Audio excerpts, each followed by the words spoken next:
శాంతి అంటే కేవలం యుద్ధం లేకపోవడం కాదు. అంతకంటే ఎక్కువే. అది మనసులో భద్రత, ప్రశాంతత, ఇతరులతో మంచి సంబంధాలు, ముఖ్యంగా దేవునితో సన్నిహిత స్నేహం కలిగి ఉండటం.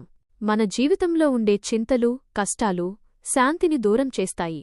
బిల్లులు కట్టడం, మనకిష్టమైన వారు అనారోగ్యం పాలవడం వంటివి మన మనసును కలవరపరుస్తాయి.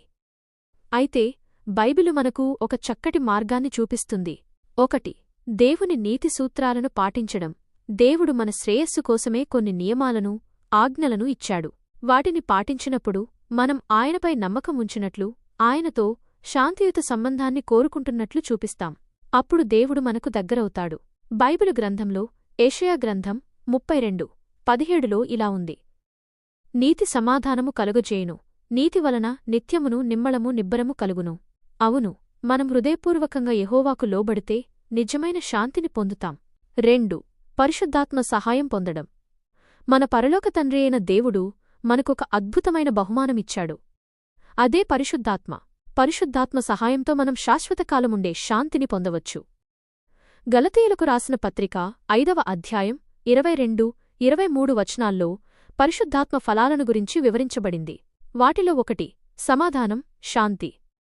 దేవుని ఆత్మ మనలో పనిచేసినప్పుడు మనం అంతర్గత శాంతిని అనుభవించగలం. ఇతరులు శాంతిని పొందడానికి మనం ఎలా సహాయం చేయవచ్చు? మనం పొందిన ఈ నిజమైన శాంతిని ఇతరులతో పంచుకోవడం ద్వారా వారికి కూడా సహాయం చేయవచ్చు. 1. దేవుని వాక్యం బోధించడం. బైబిలులో ఉన్న శాంతి సందేశాన్ని ఇతరులకు చెప్పడం ద్వారా మనం వారికి సహాయం చేయవచ్చు. బైబిలు గ్రంథంలో రోమీయులకు రాసిన పత్రిక 15వ అధ్యాయం 33వ వచనంలో సమాధానకర్తయగు దేవుడు మీకందరికీ తోడుగా ఉండునుగాక అని ఉంది.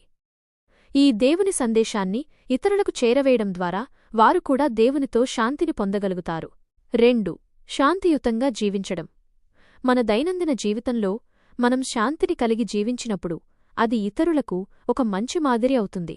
ఫిలిప్పీలకు రాసిన పత్రిక 4వ అధ్యాయం 7వ వచనంలో దేవుని సమాధానము సమస్త జ్ఞానమును మించియున్నది గదా అని చెప్పబడింది.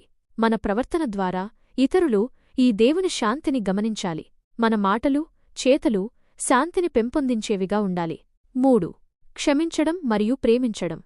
ఇతరులను క్షమించడం, వారిని ప్రేమించడం ద్వారా మనం శాంతిని పెంపొందించవచ్చు. ఎఫెసీయులకు రాసిన పత్రిక 4వ అధ్యాయం 32 వచనంలో ఒకరి ఎడల ఒకరు దయగాను, కరుణాచిత్తము గలవారుగాను ఉండి, క్రీస్తునందు దేవుడు మిమ్మును క్షమించిన ప్రకారము మీరును ఒకరినొకరు క్షమించుడి అని ఉంది. క్షమించడం ద్వారా మన మనసులో ఉన్న కోపాన్ని, ద్వేషాన్ని తొలగించుకుని